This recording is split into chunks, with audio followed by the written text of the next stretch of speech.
Ciidamo kala taawacsan maamulka Jubbaland iyo Senator Elias Kabose oo ka mid ah musharaxiinta ka soo horjeeda madaxweynaha dowlad goboleedka Jubbaland Axmed Maxamed Islaam isla markaana ku sugan magaalada Kismaayo ee xarunta ku meel gaar ku ah maamulka Jubbaland. Ciidamo kala taawacsan maamulka Jubbaland iyo Senator Elias Kabose oo ka tirsan golaha aqalka sare isla markaana ka mid ah musharaxiinta sida aadka kaga soo horjeeda madaxweynaha maamulka Jubbaland Axmed Maxamed Islaam Axmed Madoobe kuna sugan magaalada Kismaayo ayaa dagaal aad u xoogan waxa uu ku dhex maray gudaha magaalada Kismaayo ee gobolka Jubbada Hoose. Dagaalkan ayaa sababay khasaare isugu jira dhimasho iyo dhaawac isagoona marka hore ka bilowday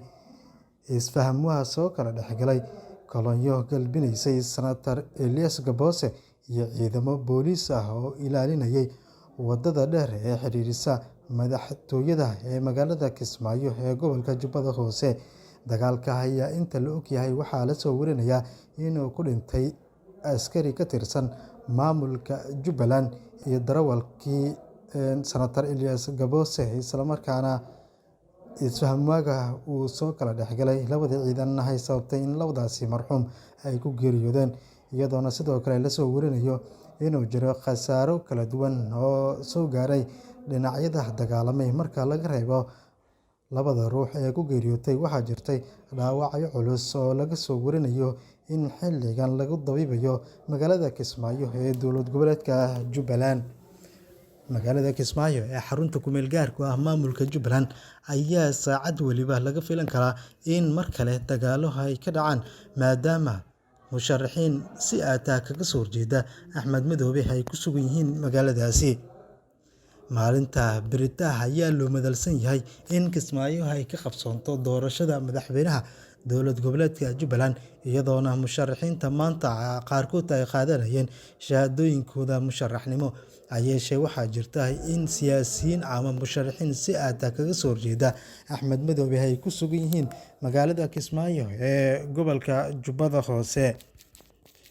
Musharaxiinta sida aadka kaga soo horjeeda Axmed Madoobe ayaa la soo warinayaa in dhankooda gurmadyo ay kaga imaanayaan deegaano ka tirsan magaalada Kismaayo ee xarunta ku meel gaarka ah maamulka Jubbaland, taas oo sii kordhin karta colaadda xilligan ka aloosan magaalada Kismaayo. Waxaa jira baaqiyo nabadeed oo ay soo saarayaan odayaasha dhaqanka ee ku sugan magaaladaasi, kuwaasoo doonaya in si nabadgelyo ah ay ku naaloodaan magaaladooda, inkastoo suurtagal aysan noqon karin marka loo eego hub isu aruursiga xilligan ka taagan Kismaayo. Siyaasiyiinta ka soo jeeda deegaanada dowlad goboleedka Jubbaland ayaa madaxweynaha maamulka Jubbaland